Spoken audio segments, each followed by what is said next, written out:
Yahoo Dimanche, j'espère que tu vas bien, j'espère surtout que ta journée s'est bien passée. Aujourd'hui je te retrouve avec l'extrême plaisir pour ma vidéo conclusion du coup des 1 mois de la sleeve. Donc je tiens juste à te faire une intro, regarde ici là, dans la barre de chargement de la vidéo, tu verras le temps pour l'intro. Si jamais un petit récap des bases d'informations ne t'intéresse pas et si tu veux vraiment passer à qu'est-ce qui s'est passé. Déjà, premièrement, à prendre en compte que moi, je vais te parler de mon vécu et aussi un petit peu, sûrement, mais en bref, du vécu en fait de d'autres personnes qui ont fait la semaine d'intégration avec moi. Donc en janvier, on a passé 4 jours, si je dis pas de bêtises, ou peut-être, non, 4 jours, où on était donc briefé par les kinés, nutritionniste, etc., par rapport justement à l'opération et au futur après l'opération. Je te parlerai principalement de Manon, une jeune fille qui a fait un compte Instagram pour parler elle aussi de son vécu. Et donc je te mets son compte Instagram dans la barre d'infos. N'hésite pas à la rejoindre sur Instagram pour découvrir sa version à elle de l'opération. Car même si on a été opéré par la même personne, nous n'avons pas vécu la même chose.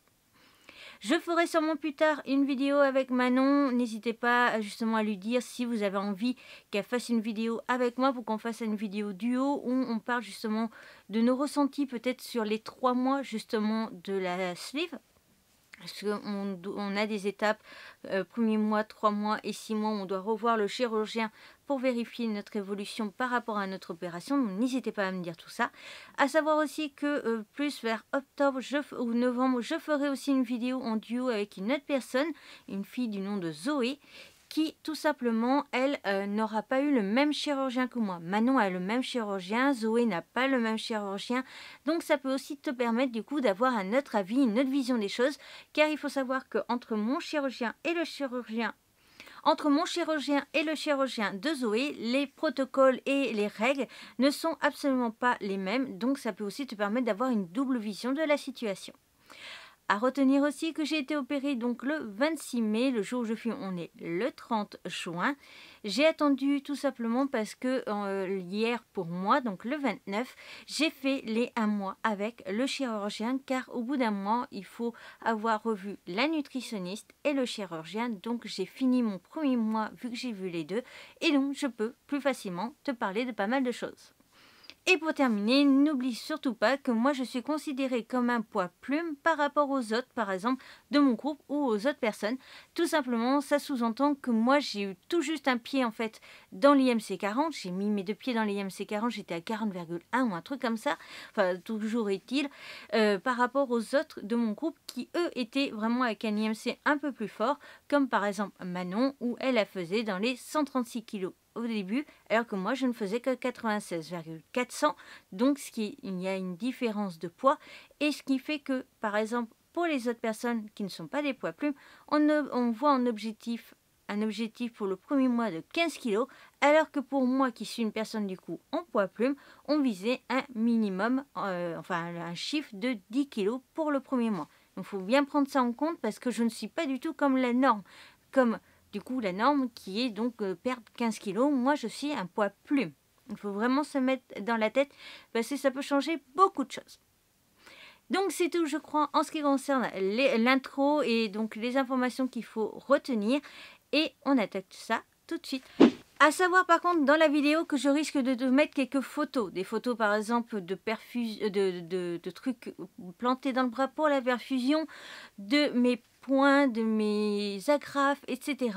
Mais ne t'inquiète pas, je te mettrai ce petit son à chaque fois juste avant que l'image apparaisse. Et de toute façon, tu le sauras aussi au niveau de ce que je dis, que je vais te montrer une image. Et donc, si tu ne veux pas voir, tu n'auras plus qu'à cacher l'écran et à juste écouter ma voix pendant quelques minutes, même quelques secondes, et l'image disparaîtra avec le même son. Donc comme ça, tu n'es pas obligé forcément de voir tout, mais moi je te mets quand même des photos pour que tu puisses voir, pour savoir aussi certaines choses, parce que personnellement, quand on m'avait parlé de la façon dont les points allaient être faits, naïvement, j'ai pensé que c'était pas du tout ça. Voilà, donc j'ai été naïf et je l'avoue. On va reprendre donc, tu sais, tout ce qui s'est passé avant le jour J de l'opération. Moi, je suis donc rentrée le mardi pour me faire opérer le mercredi. Pourquoi je suis rentrée la veille? Tout simplement parce qu'il a fallu qu'on me pose ce qu'on appelle une midnight. Attention, image. Donc en fait, la midnight est une sorte de... ça va être pour les perfusions. Mais en fait, on la met à l'intérieur du bras et non pas dans le coude comme pour les autres personnes. Parce que je suis une fois de plus pas comme les autres, en plus d'être un poids plume, car tout simplement, moi, les veines au niveau des coudes, c'est quasiment impossible à prendre, et donc souvent, sinon, les hôpitaux, comme quand j'ai fait par exemple mes liposuctions, ont été obligés de passer par la main pour pouvoir me faire les perfusions, et non pas du coup par le coude. Donc il fallait que me faire entrer la veille. Donc la veille, le matin, donc le mardi, le matin, j'avais la radio de la cage thoracique, si je dis pas de bêtises. Je te mets de toute façon sinon à côté de moi parce que là j'ai vraiment un doute. Ensuite, je suis allée manger à Ange, voilà, pour tout savoir. J'ai pris une salade composée à Ange et une fois du coup l'heure 14h passée, je devais faire donc mon entrée à l'hôpital pour du coup la chambre, etc. Et je devais donc faire poser la midnight dans l'après-midi. La midnight, en fait, on la pose d'une certaine façon. On te fait rentrer dans une salle, tu es allongé et on va te faire comme une sorte d'échographie, mais cette fois-ci du coup dans le bras, pour trouver la veine et donc te l'implanter. Malheureusement, comme d'habitude, je ne suis pas comme tout le monde. Je fais toujours mon corps ressent des trucs qu'il ne devrait pas ressentir. C'est-à-dire qu'en fait, on m'a d'abord anesthésié la partie du bras où on allait piquer. Et ça doit engourdir le bras pendant 1 heure. Et après, on m'a mis la midnight et en fait, j'ai senti la midnight rentrer dans mon bras. Voilà. Donc déjà, ça commençait très mal. J'avais mal quand ils me l'ont mis. J'avais mal quand je bougeais mon bras. Et je n'ai pas du tout senti d'engourdissement. Donc j'ai eu l'impression que leur anesthésie locale n'avait pas marché. Mais bon, c'est pas grave. En plus, il faut savoir que je m'étais emmené beaucoup de mangas pour pouvoir lire l'après-midi. Parce que je m'étais dit, j'ai tout un après-midi en fait à attendre. Et en fait, entre le moment où je suis rentrée, le moment où l'infirmière a fait mon entrée avec tous les trucs qui doivent noter, me peser aussi pour savoir mon poids de départ, etc. Et le moment où on m'a du coup fait aller pour me faire mettre la midnight et le moment où je suis revenue, au final je n'ai pas eu le temps de lire, mais bon ça c'est pas très grave. Bien entendu, le premier soir, il fallait que je me douche. Donc, mardi soir, il a fallu que je me douche, que je me la lave la tête avec la bétadine et que le lendemain matin, je fasse pareil, mais sans les cheveux. Ça, on devait le faire qu'une seule fois au niveau des cheveux. Pour ce qui est du jour même, on m'avait conseillé de me lever à 6 heures, tout simplement parce que techniquement, j'aurais dû pouvoir boire une gorgée avant de me faire opérer et finalement, ça ne s'est pas fait. Il y avait un faux raccord entre les infirmiers de jour et les infirmiers de nuit. Les infirmiers de nuit me disaient non, ne surtout pas boire, même une dernière gorgée. Et les infirmiers de jour me disaient que si, j'avais le droit. Donc j'ai préféré ne rien boire. La veille au soir, je n'avais quasiment rien mangé parce qu'une fois de plus, ils avaient proposé que des trucs que je n'aimais pas. Honnêtement, c'était une tarte aux épinards. Je suis pas sûre que beaucoup de gens aiment les épinards, mais bon. Coucou, donc il est 5h du matin, je viens juste de me lever il y a 5 minutes. J'ai resté dans le noir avec les réseaux sociaux. Donc maintenant, le truc c'est la douche, aller avec la bétadine, me préparer, m'habiller dans leur combi et tout ça, et puis attendre qu'il soit 7h pour qu'on me descende du coup pour me faire opérer. Voilà. J'ai pas dormi la nuit, parce que je me suis couchée à 23h. Et à 2h du matin, il y a eu on m'a pris ma tension et ma température. Et puis j'ai l'impression que même que mon médoc n'a pas fait effet, ou alors c'est parce qu'une fois de plus je suis trop stressée. Voilà. Et je me paye de ces cernes. Oh. Voilà. Bye. Toujours est-il, donc le lendemain matin, je me suis levée à 6 heures, j'ai fait ma douche à la bêta, je me suis préparée, j'ai attendu beaucoup de temps avant qu'on vienne me chercher et je suis descendue au bloc. Alors je suis descendue c'est dans leur chaise roulante, leur fauteuil roulant, puis on m'a mis sur une chaise normale pour attendre. Et là c'était le petit moment comique, en fait on est venu me chercher. Alors moi, sans lunettes, je vois que dalle, c'est flou. Hein. Et déjà, rien que le pantalon, vu que c'était t-shirt et pantalon, le pantalon ne tenait pas, donc j'étais obligée de le tenir avec une main. Et en fait, en arrivant au bloc, je me dis, attends, avant qu'on m'opère, il va y avoir quand même un petit peu de temps. Donc j'ai demandé à aller aux toilettes et comme par hasard, bah, les toilettes, ils étaient à l'autre bout. Voilà. Donc ce qu'ils ont fait, c'est qu'ils m'ont fait installer sur une espèce de table. Mais c'est pas vraiment une table.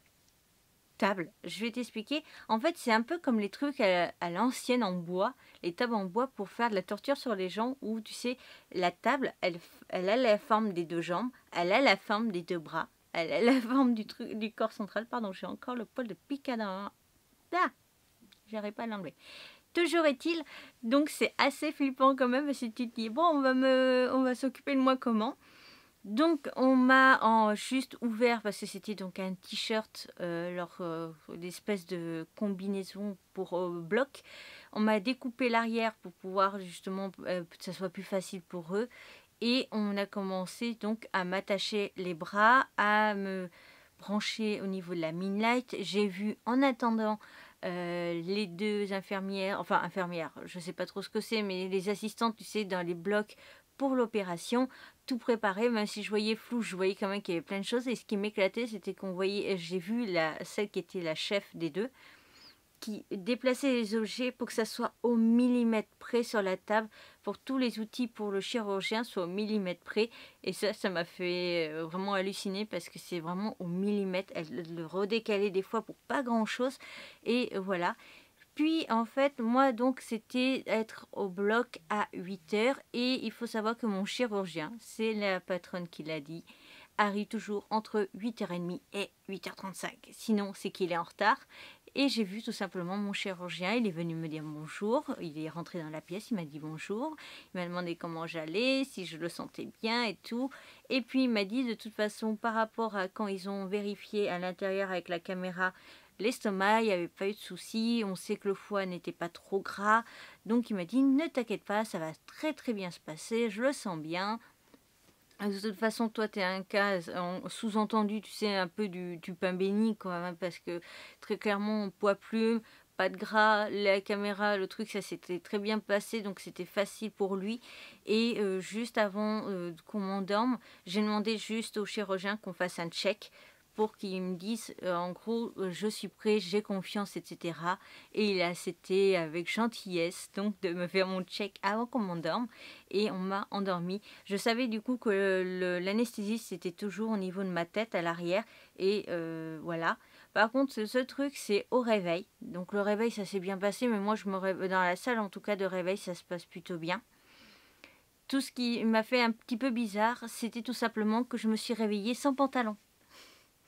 Voilà. Donc pour une personne qui a été, alors je lui dis ça comme ça, mais ne vous inquiétez pas, j'ai confiance en mon chirurgien et tout ça. Mais pour une personne comme moi qui a été violée et qui a subi des attouchements, me réveiller sans pantalon alors qu'en fait, vu où il opère, c'est le trou le plus bas en fait et au niveau du nombril, bah j'étais pas très à l'aise et bah voilà c'est tout. Donc j'ai demandé à ce qu'on me mette des couvertures et qu'on me couvre bien au niveau de la partie pantalon parce que j'étais pas du tout à l'aise. Et à savoir que donc il faut alors, si tu es une fille et tu as juste du duvet, tu n'es pas obligé de t'épiler le ventre. Si tu es un homme ou que tu as vraiment des poils, il faut épiler du coup tout le ventre. Et nous, on nous avait demandé d'épiler la partie intime, en gros, c'était mieux. On nous a dit en fait que c'était mieux, après c'était pas obligatoire, vu qu'étant donné que le chirurgien ne va donc pas plus bas que le nombril. Voilà, il va vraiment au milieu du nombril et il va pas plus bas, donc techniquement il n'y a pas besoin, mais bon. Nous, on a préféré dans mon équipe le faire et c'était pas plus mal, je trouve. Donc, le réveil, ça s'est plutôt bien passé. Je me suis réveillée à peu près 2 heures après l'opération. Je suis remontée en chambre, ça s'est bien passé. Le seul truc, c'est que en fait, je me rendormais tout simplement dans la salle de réveil, tout simplement parce que forcément, je n'avais pas dormi la nuit du lundi au mardi et je n'avais pas non plus dormi la nuit du mardi au mercredi. Donc forcément, ça commençait à piquer et c'est tout. L'après-midi, j'ai passé toute la journée en fait à colmater, à être réveillée, à me rendormir, me réveiller, me rendormir. Et par contre, la nuit est arrivée et alors là, la descente aux enfers. Alors, je vais juste revenir juste un tout petit peu en arrière. Les infirmiers de nuit que j'ai eus étaient tous des amours. Les aides-soignantes aussi. D'ailleurs, j'ai discuté avec l'aide-soignante que j'ai eu les 2 nuits d'affilée. Et donc, ce qui m'a fait du bien, en fait, de discuter avec elle, c'est qu'elle voyait que j'étais stressée et en fait, elle m'a parlé de tout et de rien. On a parlé de tout et de rien. Et après, elle en est venue à me parler de son vécu parce qu'en fait, elle me demandait pourquoi j'avais des médicaments pour la dépression. Et elle m'a parlé de son vécu et son vécu m'a vraiment m'a touchée et m'a montré que vraiment on peut être dans un monde pourri, mais à un point, vous n'imaginez même pas. Voilà. Donc, voilà, donc première nuit super bien, enfin bien passée, forcément j'avais rien eu. Mais la nuit de l'opération, là par contre, ça a été une toute autre histoire. Toutes les heures, je passais mon temps à biper les pauvres infirmières et aides-soignantes. Et je voulais pas les biper parce que je voulais pas les embêter. Mais en fait, ma douleur de l'opération à l'intérieur du corps, plus les cicatrices, était à un niveau de 9, voire 9,5 sur 10. Et crois-moi que je suis capable de pleurer à l'intérieur sans laisser verser une seule larme à l'extérieur, tellement que j'avais mal. Et donc, toutes les heures, j'étais obligée d'appeler les infirmiers, de les biper pour qu'on change ce qu'on me mettait comme antidouleur. On m'a mis tout ce qui était possible, les 3 liquides qui étaient possibles. Malheureusement, l'un d'entre eux me faisait battre le cœur un peu trop vite, donc on a été obligé de l'arrêter, alors que c'était celui qui faisait le plus d'effet. Moi, à chaque fois que leur espèce de poche, je sais pas du tout comment ça s'appelle, était sur le point de terminer, à chaque fois je sentais du coup ça rentrait dans mon bras ici et que j'étais gelée de l'intérieur, mais c'était horrible. Et à chaque fois ça me le faisait quand ça commence, une nouvelle poche commençait et à chaque fois qu'une nouvelle poche se terminait. Donc voilà, donc j'ai passé tout mon temps à les embêter, mais elles m'ont rassurée plus ou moins en m'expliquant que c'était la norme en fait quand on a été opéré de l'estomac.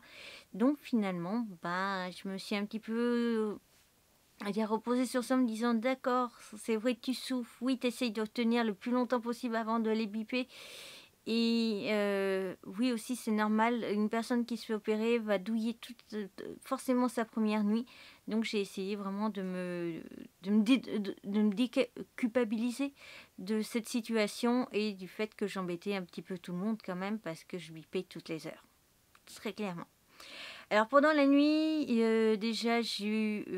à chaque fois que j'essayais de me lever, j'avais des flashs noirs. Donc ce que j'appelle flash noir, c'est quand je ne vois plus rien, l'écran noir au niveau des yeux.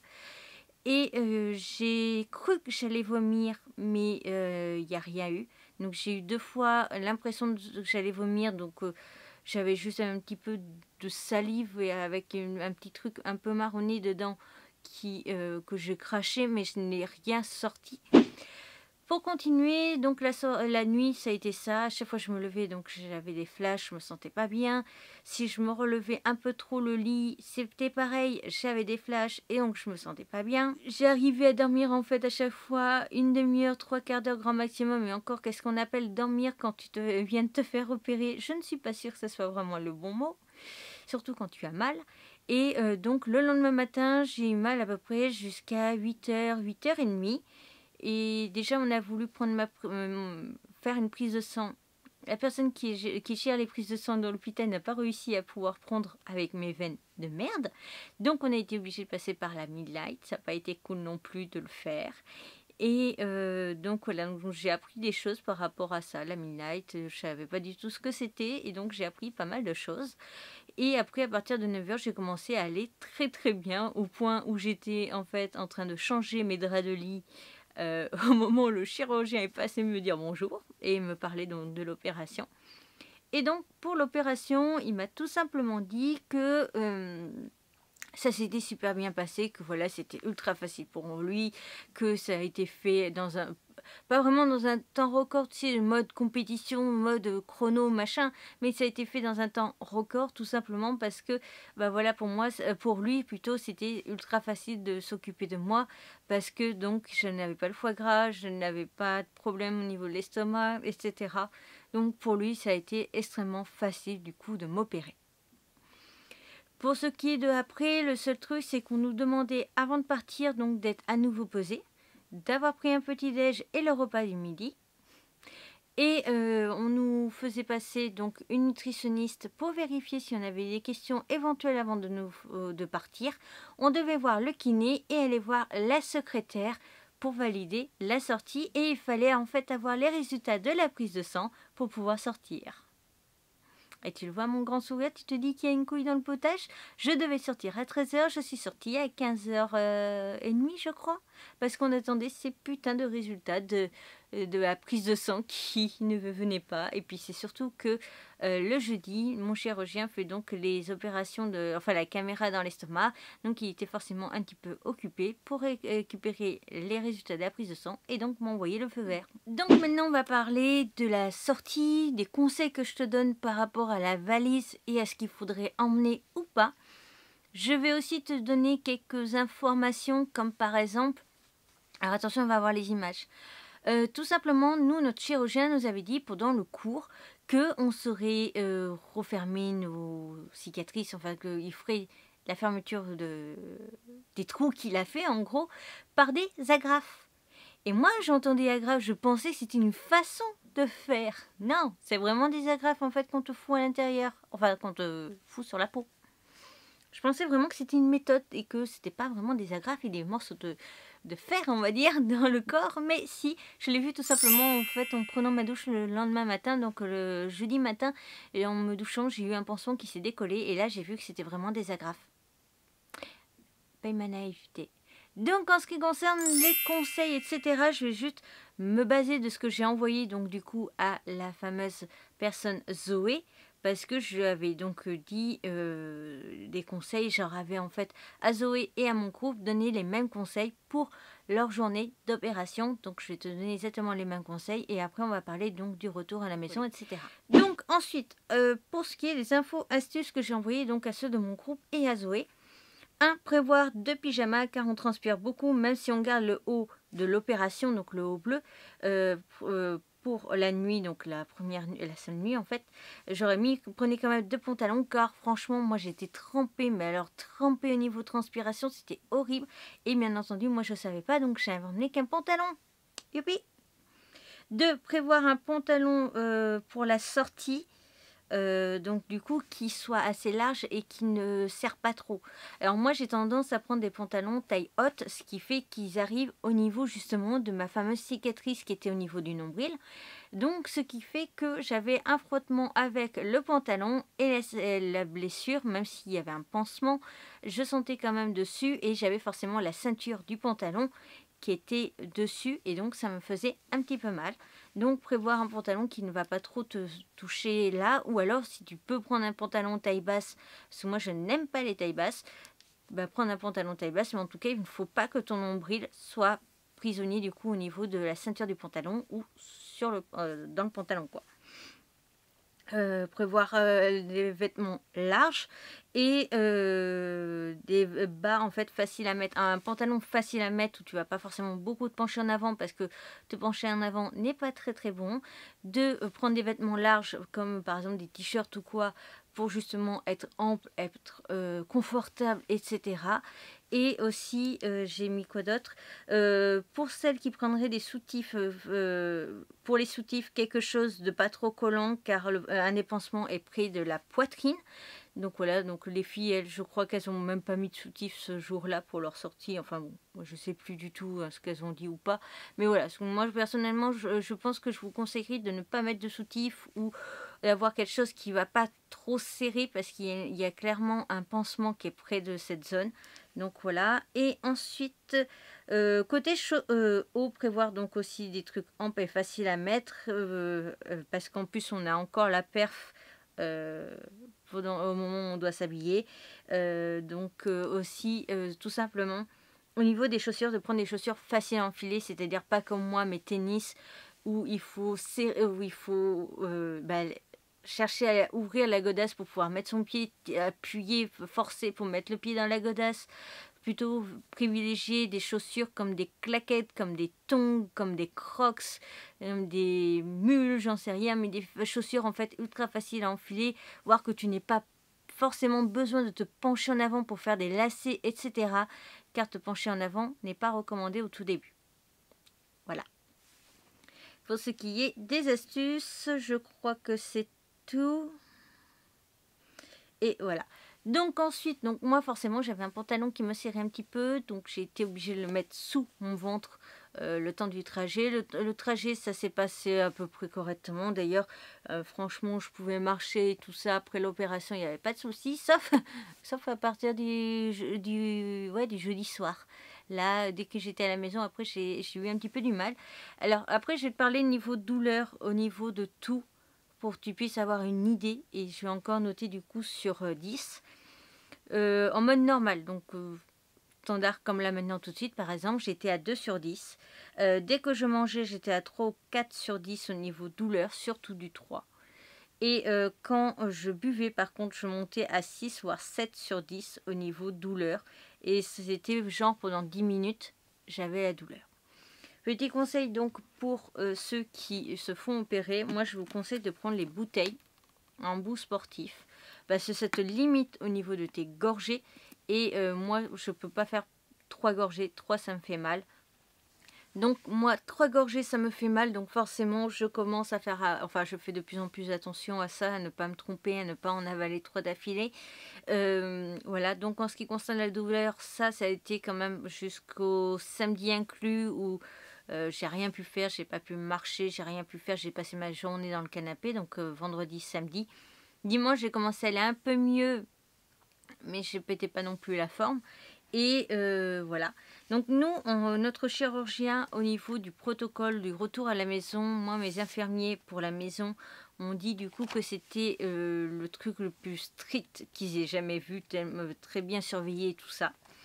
Donc nous, en fait, l'infirmier devait faire à chaque fois matin et soir pendant la première semaine, puis après pour la deuxième semaine qu'une seule fois par semaine. On avait la piqûre d'anticoagulant, il nous prenait le pouls, la température, la tension et EVA, donc l'évaluation, enfin le truc par rapport à notre douleur, où on en était, où on se situait quand donc l'infirmier passait. Moi en pouls, je suis à peu près, vu que souvent c'était presque à jeun ou juste après avoir mangé, j'étais entre 95 et 100. Voilà, c'est mon pouls au standard, au repos. Ma température, j'étais de 36 à 36, 37, ça a été mon plus haut. 35,8 mon plus bas. Voilà, en gros, 35,8 mon plus bas, 37 mon plus haut niveau température. Tension artérielle, j'ai resté quand même dans mes chiffres à moi qui sont standards, c'est-à-dire entre 11,6 et 12,6. J'ai eu 3 fois 13 en tension, mais bon, ça allait. Et ma douleur, à chaque fois quand l'infirmier passait, les 4 premiers jours, j'étais à 3 sur 10. Puis après, j'étais à 2 sur 10. Et le 6e et 7e jour, j'étais à 1 sur 10 au niveau douleur. Et après, j'avais plus rien. Donc voilà en ce qui concerne ça. Après, on avait quoi? Ah oui, pour te donner une idée, j'ai fait mes mensurations de tout le corps. Donc je te mettrai ça à côté de moi tout à l'heure. Et comme ça, tu pourras voir la différence parce que j'ai fait le 25 mai et je l'ai fait après le 25 juin pour avoir vraiment un mois total. Donc moi, je ne sais plus si je te l'avais dit dans la première vidéo, mais je me suis acheté ceci. C'est un agenda minceur. En fait, on a très peu de pages différentes. On a juste un calendrier, enfin un truc où il faut cocher les jours de la semaine. On a au tout début, je vais te montrer sur une page vide pour que tu puisses mieux voir. Alors, voilà. On a ceci pour prendre nos mensurations. Voilà. Et après, on a ce genre de page type par rapport aux journées pour pouvoir noter du coup ce que l'on a mangé, la date, donc le repas du midi, si on a un snack. Nous, notre chirurgien du coup ne nous recommande pas d'en avoir. Les heures de petit déjeuner, repas midi, repas soir, snack, activité, etc. On a une ligne du coup pour lister l'activité qu'on a fait, l'interaction et spiritualité, notre taux de motivation, je ne sais pas si tu verras. Voilà, le taux de motivation, là, la satisfaction de soi, après les heures de sommeil, tout ça, si tu as vraiment envie de traquer. Moi, comme je suis une personne, je pense, vous le savez, très robotique, je me couche tous les jours à la même heure, je me réveille tous les jours à la même heure, je fais tous les trucs toujours à la même heure.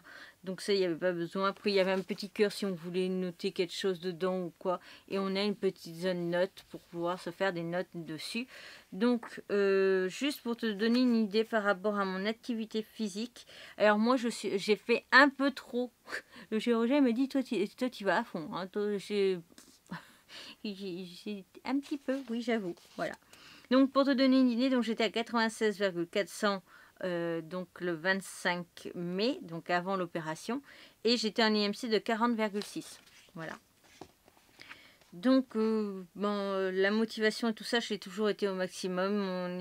Et ma motivation et mon avis sur moi-même. Donc le jeudi soir, donc après opération, habillée, je faisais 93 300. Je te rappelle que je partais de 96 400 quand même. Et j'étais habillée. Voilà. Après, je suis passée le 3e jour du coup à 92 200.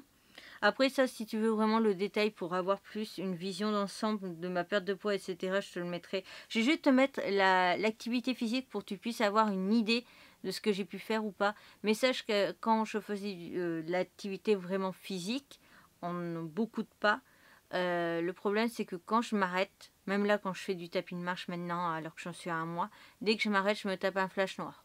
Voilà, et des fois je me sens pas bien, mais c'est normal aussi, la tension elle est plus basse en ce moment que la norme. Surtout depuis que j'ai plus les anticoagulants et tout ça. La dernière fois, le médecin que je l'ai vu la semaine dernière pour moi, j'étais à 10 de tension. Moi je suis du 12,6, 11,6, déjà je suis bas, 12,6 c'est ma norme. Donc le jour numéro 3, donc le vendredi, j'ai juste fait 500 pas dans la journée. Là, il y a un bug. Je crois que j'ai fait... Ah oui, donc le samedi, j'ai fait 1000 pas. Voilà. Le dimanche, j'ai fait 1000 pas. Lundi, donc le 6e jour, j'étais à 1500 pas. Et j'étais déjà tombée à 91 kg 200. Après, j'ai fait juste le mardi, je sais plus pourquoi, j'ai fait que 400 pas. Je pense que j'étais pas bien ou il y a eu un truc comme ça. Le 8e jour, j'étais à 1500 pas. Voilà, je faisais des allers-retours en fait dans mon jardin. N'essaye pas par contre de trop tôt. Et quand je dis trop tôt, c'est avant les 3 premières semaines de faire des chemins avec des pentes. Parce que je t'en parlerai après, c'était une horreur. Voilà, après, donc je suis passée à 2000 pas, 2700, 8000... 5000, tu vois, je cherchais en fait à faire 5000 à chaque fois. Et le 17e jour, j'étais à 10 000 pas. Voilà. Mais t'es pas obligé, hein, tant que tu fais une demi-heure à 1 heure de marche, ça leur va. Hein. Moi, c'était parce que je voulais perdre beaucoup, du coup, etc. Pour ce qui est de l'ensemble, donc moi, je te conseillerais au niveau de l'activité physique, si tu as un jardin près de chez toi, si tu as un jardin toi-même ou quoi, à faire des allers-retours plus dans ton jardin, etc., que tu puisses t'asseoir quand tu veux, quand tu peux. Parce que j'ai voulu faire, quand j'étais autour des 3000 ou 5000 pas, j'ai voulu aller promener ma chienne en forêt, etc., comme je fais d'habitude. Ça a été très dur, je marchais pas du tout à ma vitesse habituelle. Et au retour, en fait, j'ai une côte qui est quand même assez comme ça. Et très clairement, d'habitude, je la faisais, mais j'étais fatiguée parce que j'étais en surpoids, etc. Là, c'était carrément, je m'arrêtais 4 fois et je me tapais des flashs noirs tellement que c'était un peu trop corsé pour moi. Donc, je l'ai fait 2 fois, je crois. Ouais, c'est ça, j'ai fait 2 fois la balade avec la chienne. Et après, finalement, j'ai dit, laisse tomber. Je fais des allers-retours dans le jardin, même si t'as vite l'impression d'être un lion en cage. Mais valait mieux. Et après, j'ai fait le tapis de marche. De toute façon, le tapis de marche, avantage, tu peux l'arrêter quand tu veux, tu peux reprendre quand tu veux. C'est ça l'avantage de ça. Et puis, de toute façon, c'est pas pour rien que je l'ai acheté, c'est pour que ça me serve. Donc, voilà en ce qui concerne les grandes lignes. Pour ce qui est de mes mensurations, je vais te mettre donc un écran ici pour que tu puisses voir visuellement. Parce que le dire, c'est bien mignon, mais quand tu as un visuel à côté, ça t'aide. Donc, j'ai pris aussi mon tour de cou. C'était pas marqué sur l'image, mais je sais que comme ça faisait pas mal de temps que je mettais plus de ras de cou parce que je trouvais que ça faisait moche, parce que ça devenait plus très très joli, j'ai voulu mesurer mon cou et j'ai bien fait parce que j'ai perdu 2 cm. Donc, j'étais à chaque fois, le premier chiffre, c'est le 25 mai, le deuxième chiffre, donc du coup, c'est le 25 juin. Je faisais 37 en tour de cou, je suis passée à 35. Les bras, j'étais à 42, je suis passée à 49. Les poignets, je suis passée de 16 à 15. Bon, les poignets, hein, c'est là quand même, hein, donc on perd pas beaucoup. Mais je voulais voir quand même.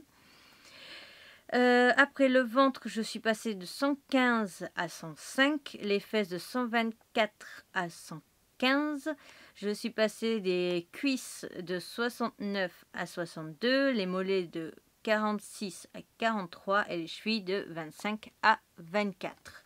Voilà, donc ça c'est en un mois. J'ai donc perdu 11 kilos et quelques grammes de plus, mais je ne suis pas encore à 12 kilos pour ce premier mois. Voilà en ce qui concerne les grandes lignes. Maintenant, je vais tout simplement répondre à vos questions que vous m'avez laissées donc sur Instagram. Donc, je vous avais laissé sur Instagram, Twitter et Facebook, plus sur la chaîne dans l'onglet communauté de YouTube. Je vous avais laissé la possibilité de me poser des questions. Après, je vous l'ai fait en moins de 24 heures, donc c'est sûr que je n'ai pas eu beaucoup de réactions. Je m'en excuse, j'aurais dû faire ça un peu plus tôt pour vous laisser de la marge, mais je n'y ai pas pensé. Alors, j'ai eu du coup Manon qui m'a posé la question. Ton ressenti sur ton parcours et ta progression, ben, je suis très fière de moi. J'avais très peur que ça ne marche pas. J'avais très peur de ne pas perdre suffisamment. J'avais peur aussi que le chirurgien se fâche contre moi parce que j'aurais pas par exemple réussi à perdre le chiffre voulu, etc. Donc pour l'instant, je suis très fière et je suis très contente d'avoir réussi à faire ça parce que normalement, comme je te l'ai dit, on est censé marcher 30 minutes à 1 heure. Moi, je fais là clairement plus de 2 heures de tapis de marche. Donc, je montre aussi de la motivation. Le chirurgien était très fier de moi, même s'il m'a dit que j'avais un petit peu abusé de faire ça aussi vite. Et donc, voilà, je suis très fière et je suis très contente de ma progression. Maintenant, j'espère que j'arriverai sur les prochains mois, vu que c'est les 3 premiers mois qui sont les plus importants, à atteindre les objectifs que j'ai. Et comme on a remonté la nourriture, c'est un petit peu galère en ce moment, mais ça, je t'expliquerai après. J'ai plusieurs questions. Regrettes-tu ce choix? Absolument pas. Et je pense que ça fait quand même 5 ans que j'avais cette idée en tête. Donc, bah voilà. Après, est-ce que je regrette sur le moment même? Actuellement, pas du tout. Après, peut-être avec du recul. Mais je pense pas parce que du moment que moi, je pourrais retourner dans mes vêtements, que j'arrêterais du coup de pleurer parce que je vois des vêtements que je ne peux pas porter parce que j'ai trop pris de poids. Du poids que je n'ai pas choisi et que je n'ai pas, entre parenthèses, cherché à avoir. Voilà. Quels sont les aliments qui ne passent plus? Pour l'instant, je ne saurais pas trop te dire parce que déjà, on passe 3 semaines à 1 mois en mixé, donc comme un peu la bouillie pour bébé.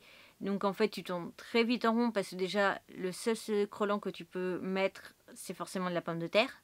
Moi, ma mère a voulu me mettre de la courgette. J'ai pas trop aimé la courgette mixée, mais donc du coup c'était poireau. Donc tu vois, ça tourne très vite. Après, j'ai beaucoup varié les viandes, crevettes, poulet, dinde, brochette de dinde d'ailleurs. C'était un morceau de brochette de dinde cuite à la plancha et tout ça, donc ça avait vraiment du goût, les herbes et compagnie. J'ai eu d'autres, des Saint-Jacques. Enfin voilà, on a tourné un petit peu, donc. Voilà, donc au niveau alimentation, pour l'instant, je ne peux pas te dire. Je sais juste. Alors, après, il faut savoir que moi, en tout cas, pour moi, c'est mon cas.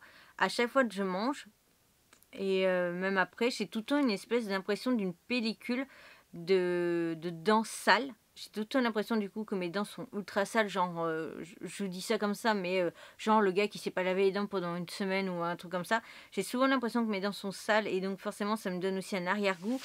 Et pour l'instant, je pourrais juste te dire que le sirop de pêche ne passe plus trop. Mais après, est-ce que c'est ça? Est-ce que c'est juste un dégoût? Est-ce que c'est juste... je pourrais pas te dire. Est-ce que c'est aussi peut-être que j'ai pris le sirop de pêche en même temps qu'un certain médicament qu'on nous donne et que ça n'a pas fait un bon combo au niveau du goût dans la bouche? Mais sinon, après, je peux pas te dire parce que là, je viens à peine de reprendre la nourriture en petits morceaux, tu sais, comme des grains de riz, en fait, tu vois, les émiettés. Et j'ai beaucoup tourné en rond avec du riz, saumon et avocat, donc honnêtement, je pourrais pas te dire pour l'instant, mais il paraît que les goûts changent. Donc, comment t'es-tu senti au réveil? Bah, si c'est au réveil dans la salle de réveil, ça s'est très bien passé. Après la première nuit, donc comme je l'ai expliqué, ça a été un petit peu folklore. Ressens-tu plus de fatigue maintenant? Oui et non. Je peux refaire mes journées shopping que je faisais avec ma mère quand je faisais plein de magasins, où je faisais 13 000 pas minimum par jour, etc.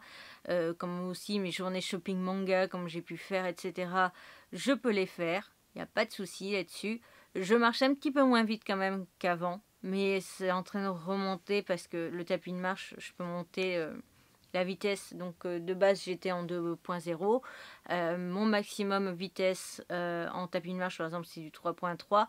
Là, je suis sur du 2.5, du 0.6. Donc tu vois, j'arrive à remonter ma vitesse. Quand je marche dans la ville, c'est pareil, j'ai un petit peu ma vitesse qui s'est baissée, parce que je le sais, parce que en fait j'ai la même vitesse de marche que ma mère, et donc je le vois sur ma mère des fois qui est un petit peu avant moi quand elle marche, et donc voilà. Après la fatigue, non, pas la journée, je peux faire comme je faisais avant, mes journées habituelles, etc. Le seul truc, c'est quand je fais donc du sport, où là, donc je me prends des flashs noirs et je tiens presque plus debout. Et après, le seul truc aussi que j'ai, c'est que, par exemple, je me lève de mon fauteuil ou d'une chaise, je peux me payer des flashs noirs. Je me penche en avant pour mettre mes lacets, pour faire mes lacets, je me paye des flashs noirs. Je me penche, par exemple, pour attraper ma chienne, lui faire un bisou, etc. Je me tape des flashs noirs. Voilà, donc je me tape beaucoup de flashs noirs et ça, c'est vraiment très handicapant, je trouve. Parce que par exemple, tu peux très bien en avoir en plein magasin. Moi, j'en ai eu une fois dans le Primark quand j'y suis allée. On était le 24 juin. Je me suis tapé un flash noir à un moment donné en plein Primark parce que je m'étais un peu trop penchée en avant pour regarder un produit, ce que c'était dans les rayons beauté. Et quand je me suis relevée, ça a piqué.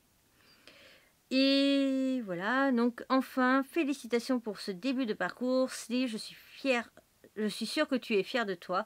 Je suis très fière. Après, je vais le lire parce que franchement, ça m'a touchée. J'ai pas de questions, mais je suis très contente que tout se passe bien pour toi. Merci, du coup. Alors, après, y a-t-il des restrictions alimentaires après cette opération? Alors, on a des quantités, surtout qu'on devra éviter de manger plus sur le long terme, à part si tu veux bien entendu regrossir, mais c'est pas le but. Après, les restrictions alimentaires, s'il y a des aliments qu'on n'a plus droit ou quoi, c'est plus par rapport, par exemple, les fromages, le pourcentage de matière grasse, où on nous conseille d'éviter certains, à partir d'un certain chiffre, etc. Pareil, faire attention donc aux quantités de protéines et autres. Mais après, je crois pas qu'on ait vraiment d'aliments tabous, d'aliments interdits, parce que par exemple, j'ai demandé moi à ma nutritionniste, voilà, je me suis acheté une tablette de chocolat, un carré fait 20 calories. Ça, on en reparlera sur une autre vidéo si un jour ça peut s'intéresser, je t'en parlerai un peu après sur les calories. Donc c'est rien. J'ai demandé si je pouvais par exemple me faire un carré de chocolat tous les 10 kilos pour me faire ma félicitation, même si c'est pas bien de se féliciter via la nourriture. Mais bon, c'est un carré de chocolat, c'est 20 calories, ça va pas non plus me tuer. Et elle m'a dit, il n'y a pas de souci, tant que tu n'en manges pas tous les jours, tu peux te faire plaisir. Est-ce que c'est remboursé par la mutuelle? Alors, l'opération en soi, du moment où tu es donc dans les trucs éligibles à l'opération en soi, oui, tu ne la payes pas. Par contre, les dépassements d'honoraires du chirurgien, tu raques. Le dépassement d'honoraires de l'anesthésiste, tu raques. La nuit la nuit d'hôtel, la nuit d'hôpital, moi j'en ai eu 2 et une de mes amies a dû rester une semaine à l'hôpital. C'était rien de grave, c'est juste que comme elle avait personne à la maison, ils ont préféré la garder pour la première semaine. Tu raques aussi. Donc, honnêtement, oui, tu ne payes pas l'opération, mais tu payes à côté et ça fait quand même mal au porte-monnaie. Même si une partie est quand même prise en charge par justement tout ça, tu payes quand même beaucoup. Donc voilà. Et encore, moi j'ai la chance, mon chirurgien, alors pour te donner une idée, je pas de tabou, mon chirurgien prenait 1500. L'anesthésiste c'était 300, je crois, ouais. Et la chambre, la nuit d'hôpital coûtait 99 € la nuit, mais sauf que moi j'ai eu 2 nuits, donc déjà 200 €, plus là ça fait 500, plus 1500, ça fait 2000 €. Et il y a un chirurgien que je connais son existence. Lui, il prend carrément 2000 € de dépassement d'honoraires, donc 500 de plus. Donc voilà. Mais voilà, tout simplement, moi j'avais l'argent pour. Et donc forcément, je l'ai fait. Et puis on savait déjà, par exemple, qu'on a fait la semaine d'intégration. On était déjà au courant de tout ça, de ce dépassement d'honoraires. Donc moi je te le dis comme ça parce que comme ça tu le sais. Moi on n'a pas trop compris avec mon groupe parce que moi j'ai payé 300 d'anesthésiste. Les autres ont payé je crois 450. Et on n'a pas su est-ce que c'était parce que c'était mieux remboursé chez elle, etc. Donc ils prenaient un plus gros dévasement pour se prendre plus de fric, etc. On n'a pas su. Mais voilà, donc moi j'ai eu que 300 et voilà. Alors, c'était dur de rentrer quand au début de rentrer quand tu... Question suivante, c'était dur au début quand tu es rentré chez toi. Oui, parce que alors là aussi chacun a eu son ressenti par rapport aux deux autres filles du coup, enfin aux filles qui ont été opérées parce que là aujourd'hui c'est un homme qui est opéré de la sleeve par rapport à mon groupe. Mais il y a eu une des filles qui a pu carrément dormir sur le ventre dès la première nuit. Moi, il a fallu attendre 2 semaines et demie, même qu'on ait enlevé mes agrafes pour que je puisse dormir sur le ventre. Dormir sur le côté, c'était faisable, mais je ne durais jamais très longtemps. Et puis, il y avait un côté où c'était moins douloureux que l'autre. Donc voilà, mais après, chacun a son corps, chacun du coup a sa façon de réagir. Parce que par exemple, pour moi, mes pansements, ils étaient tous très propres. Le lendemain et tout ça après l'opération, alors que par exemple Manon, je sais qu'il y avait des taches de sang sur tous ses pansements, donc du coup je m'étais vachement inquiétée pour elle parce que moi les miens étaient tout propres et donc je m'étais vraiment inquiétée en me disant mais comment ça se fait que toi tous tes pansements sont couverts de sang et tout, et j'étais en panique. Voilà. Donc c'est tout en ce qui concerne les questions. Je n'en ai donc pas eu d'autres. Mais en même temps, comme je t'ai dit, j'ai fait ma proposition de que vous puissiez me poser des questions. Je l'ai fait tout juste 24 heures avant cette vidéo. Donc forcément, je ne vous ai pas laissé beaucoup de temps. Si jamais vous avez la moindre question, n'hésitez pas à me la poser. Si vous avez besoin de plus d'informations par rapport à ce que j'ai mangé ou autre, n'hésitez pas. Par contre, dans l'été, prochainement, je ne sais pas trop, je vais te faire une vidéo par rapport au restaurant. Parce qu'il y a un système qui s'appelle Baria Chef, qui n'est pas très connu, qui est en fait des restaurants qui savent s'adapter aux quantités d'une personne opérée. Et je te parlerai aussi d'autres astuces, etc. à savoir pour les restos standards. Alors, quand je parle resto, je te parle de chez Léon, là, le truc de moule, comme je te parle de flunch ou de trucs buffet à volonté, comme je te parle d'un restaurant standard, comme je te parle... Voilà, quand je dis restaurant, c'est vraiment restaurant au sens large du terme.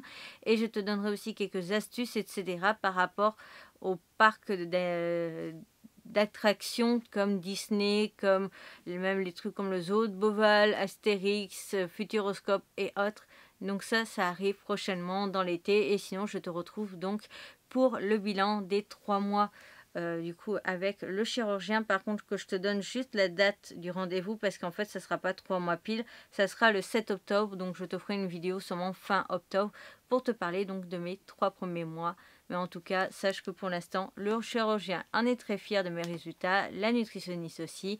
Je n'ai eu pas de reproches et je suis très content de moi-même, de mes résultats, etc. La vidéo est donc à présent terminée. J'espère de tout mon cœur qu'elle t'aura plu. Si c'est le cas, n'hésite surtout pas à me le faire savoir. On like, on commente ou on partage. N'hésite pas à aller voir mes 2 précédentes vidéos que je te mets en recommandation qui seront donc sur le thème changement de corps, ma tête de panda pour t'abonner, mes réseaux sociaux, le compte Vinted. N'oublie pas de sourire quoi qu'il arrive et si tu as la moindre question, n'hésite pas à me la poser en commentaire ou en message privé. Je me ferai un plaisir d'y répondre. Bye bye!